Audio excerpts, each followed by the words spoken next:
अभी ज़्यादा दिन नहीं हुआ जब पूरा पार्लियामेंट राहुल गांधी माफ़ी मांगो के नाम से पूरा पार्लियामेंट गूंज रहा था,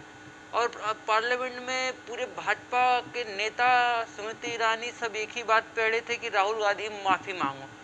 और नहीं तो पूरे पार्लियामेंट को स्थगित करना पड़ता था, बंद करना पड़ता था, कोई कामकाज नहीं हो रहा था, पूरा ठप हो रहा था। और मैटर क्या था? राहुल गांधी ने विदेश में जाके, यूनिवर्सिटी में जाके इंडियन स्टूडेंट के सामने साथ में एक बयान में कहा था कि हिंदुस्तान में लोकतंत्र खतरे में है। इतनी यही बात पे पूरे देश में तांडव मचा दी थी वह भाजपा के नेता, और पूरी पार्लियामेंट को चलने नहीं दे रहे थे। आज जब भाजपा के इतने बड़ी इस पार्टी के अध्यक्ष जेपी नड्डा जी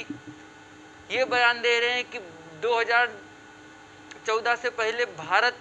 घुटने के बल रेंगता था, ये एक शर्मिंदा करने वाली बयान है, क्योंकि कारगिल युद्ध में जो शहीद हुए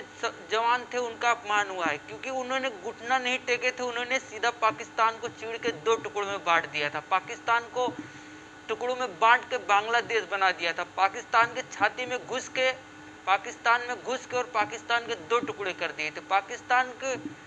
2 बार हराया, लेकिन भारत ने कभी घुटने नहीं टेंगे। सरकार कोई भी हो उससे कोई फर्क नहीं पड़ता, हमारी सेना मजबूत है, हमारी सेना ताकतवर है, हमारी सेना किसी के सामने घुटने नहीं टेकती है। लेकिन इस तरह का बयान काफ़ी तकलीफ देने वाली बयान है, क्योंकि भारत को आज से नहीं जमाने से एक ही चीज़ लिखा जा रहा है, एक ही चीज़ कहा जाता है कि मेरा भारत महान, और इस महान भारत को सिर्फ 9 सालों में तोल दिया जा रहा है कि मोदी जी आए तभी भारत आज़ाद हुआ, मोदी जी आए तभी भारत में सब कुछ बना। ये सरासर गलत है, और ये एक देश को अपमानित करने वाली बात है, देश के शहीदों को अपमानित करने वाली बात है, क्योंकि भारत ने कभी किसी के सामने घुटने नहीं टेके। भारत ने कभी किसी को, भारत एक ऐसा देश है जो हमेशा सामने से मुकाबला किया, और भारत एक ऐसा देश है कभी घुटने नहीं टेके किसी के सामने। जिस तरह से जेपी नड्डा जी का ये बयान आया, सरासर ये इस बयान को, जेपी नड्डा जी को इस बयान से माफ़ी मांगना चाहिए, और एक अपमानित बयान है, क्योंकि भारत को इस तरह से कहना कि 2009 से पहले भारत घुटने के बल चलता था, घुटने के बल रेंगता था, भारत में कुछ था ही नहीं 9 साल पहले, ये सरासर गलत है, क्योंकि देश 70 साल से आज़ाद है, देश में सब कुछ है। हाँ, आप कि राजनीतिक मुद्दे हों, राजनीतिक मतभेद हो, आप राजनीतिक हमला करें, इस तरह के हमले बिल्कुल ही गलत है, बेबुनियाद है, क्योंकि भारत जब भी युद्ध लड़ा है कभी पीछे नहीं हटा है, पाकिस्तान हो या चाइना हो, किसी से भी हो,